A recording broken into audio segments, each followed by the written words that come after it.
All hail the king! Now you're going to lose all your credibility if you're going to disagree with me that the KTM 390 Duke has been the ruling king of its segment ever since it first landed on our shores. It has been the gold standard, orange in this case, but anyway, the game has changed now.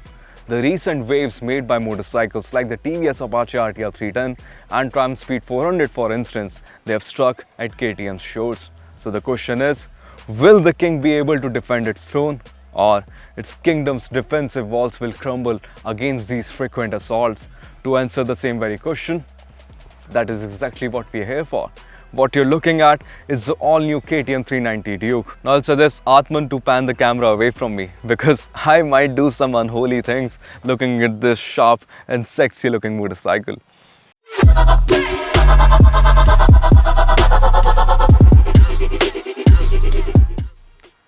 Since we are talking about sharpness and sexiness, the 390 Duke has always been those things. But the latest motorcycle, it has dialed things to 11. I mean, it wouldn't be a KTM if it didn't look this radical. And in that department, the latest 390 Duke, it is indeed making the Orange Brigade proud. And it derives heavy inspiration from the KTM Super Duke, the holy grail of naked street fighters out there. I mean, I have a theory that KTM designers, they stopped at just the perfect moment before they let their imaginations run very, very wild. Because if they had gone a little too far, this design would have been an overkill. But in this current stretcher, with that displacement, the 390 Duke is one of the best looking street fighters that you can get in India today with all the money that you have.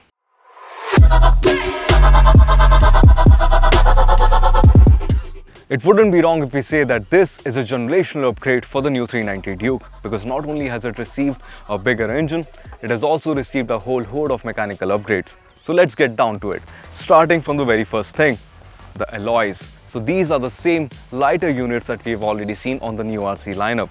So they are lighter and the brake rotors are lighter as well. So the idea is to have lesser unsprung mass. So KTM has deployed these measures to bring down the unsprung mass, and that has direct implications on how the motorcycle behaves out on the road. So the brake rotors, as you can very well see, they're hollower and the alloys are lighter as well. And as you move further up, the 390 Duke finally gets adjustable forks in India as well. So the front forks that we get to see here, they can be adjusted for compression as well as rebound. For tourers out there who are looking at the 390 Duke as their touring companion, I've got good news for you, because the sharp tank extensions that you see are not only cosmetic, because the fuel tank is now bigger by almost 1.5 liters and the fuel tank capacity now stands at 15 liters. Now KTM indeed wanted to go all out while making the 390 Duke lighter as well as more premium, and that is the reason why we see an all-new trellis frame supported by an all-new aluminum die-cast subframe that we see here. Now that is a work of art that we also get to see on much more premium motorcycles like the 790 Duke, the 890 Duke and the Super Duke R. The offset monoshock unit that we see here can be adjusted for preload as well as rebound. And this offset monoshock has some serious advantages as well, as KTM has managed to bump up the ground clearance as well as provide the 390 Duke with a much bigger airbox as compared to the previous generation of the 390 Duke.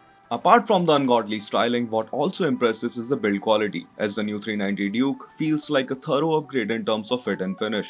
Part of it has to do with the updated switchgear as well. The new 390 Duke also gets an updated 5-inch TFT screen with updated user interface and electronics package.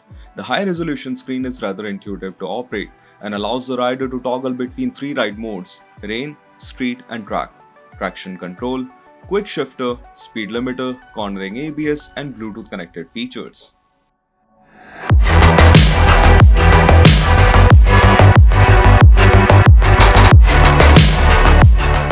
Now the biggest party trick apart from all the changes that KTM has made to the mechanicals of the 390 Duke is the bigger engine. So it now gets LC4C 399cc single cylinder engine, which now puts around 46 PS and 39 Newton meters of torque, which is around 2.5 PS and 2 Newton meters more than before. The changes made to the engine become eminent as soon as you thumb the starter because the exhaust note is more refined as well as throatier than before. The new 390 Duke feels a lot more polished than before, especially at lower revs because the peak performance figures arrive a little earlier in the rev range, making the 390 Duke more tractable and easy to ride than before. However, it is safe to say that it hasn't lost that manic acceleration and the borderline diabolical top end surge. After crossing 5000 rpm, it just keeps on pulling hard. This riot inducing acceleration goes on till the engine hits the rev limiter. The new 390 feels and is faster than before, but at the same time, it does all of it with more finesse. It still wants to be ridden in absolute anger, smack it hard, and reap the rewards. Is that what she said? There are some mild vibrations that creep in on the foot pegs as you near the mid-range, but they can be passed off as character of the engine as they aren't that bothersome. It also runs cooler than before, thanks to the updated curved radiator which now gets two cooling fans.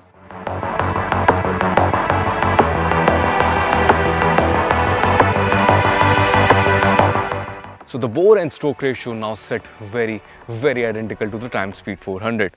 But we have reaffirmed the fact with KTM as well as SRAM that these two engines are very different from each other despite sharing the same bore and stroke figures and displacement as well. And now that we have ridden both these motorcycles, not back to back, but these motorcycles are pretty different when it comes to the engine characteristics and how they make the motorcyclist feel.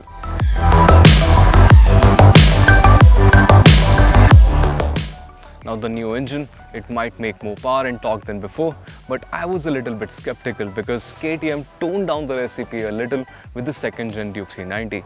But that isn't the case with the new Gen 1. The latest motorcycle, it is as raw as the first generation of the Duke 390 while being more polished than the second generation. Now this might sound a little contradictory, but it is what it is because it is a fun little motorcycle to belt around, whether you're riding in the city, whether you're riding on the highway, or whether you're belting it around a racetrack for that instance.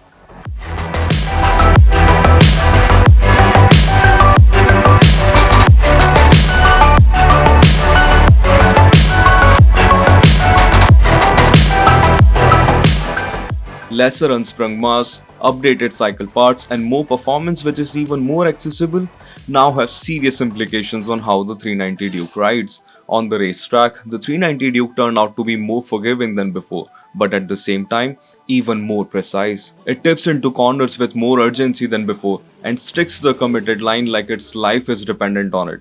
However, when you start pushing a little more, the Metzeler tires feel as if they are working really hard to keep the rubber side down. Stickier set of rubber would transform the 390 Duke into a different beast altogether. Out on the streets, what is commendable is the lowered seat height, which now stands at 800mm for the India Spec 390 Duke. And the new Duke also benefits from significantly more ground clearance, which now stands at 183mm.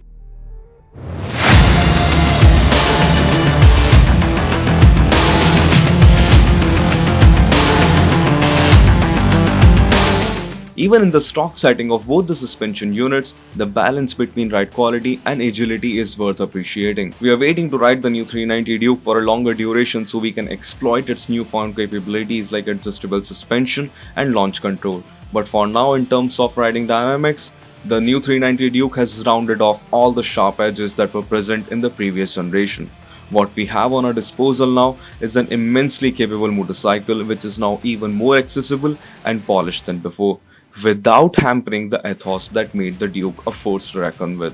Even the updated braking setup is sharper than before as well as more communicative, pushing the rider to go even faster. Because that is how you ride a KTM. And ladies and gentlemen, KTM has done it again. I mean, they made the RC390 better than it already was, and now they have achieved the same feat with the new Duke 390. But the difference is, the new Duke 390 isn't going to polarize any opinions based on its looks alone, because it has been a whole day since I've been in its presence and I still cannot wrap my head around the fact that how crazy it looks. And the new Duke 390 isn't just about its looks alone, because we have tested it the whole day. And the conclusion is KTM has made the Duke 390 better in almost each and every aspect. They have laced it with an even more potent electronics package, more performance, better features, and better riding dynamics as well. So it is safe to say that the Duke 390 that you see on your screen right now, it is the best possible version of itself. Not only the best, but it is also the smoothest, the most refined, and the sweetest version of itself as well, without losing on the characteristics that made the Duke 390 a menacing motorcycle. But there's another motorcycle that is eyeing on its throne, the TVS Apache RTR 310, and I cannot wait to pitch these motorcycles against each other. And then it is going to be a tale to tell. But for now, my money's on the Duke. Do let us know what you think about the new Duke 390, and if you have still any questions regarding the Duke, the comment section is all yours. I'll be right there to answer all your queries and all your doubts regarding the Duke 390. So feel free to drop them down in the comment section below. This is all folks. This is Anand Pandey from BBC Top Gear Mag India signing off. I'll see you around.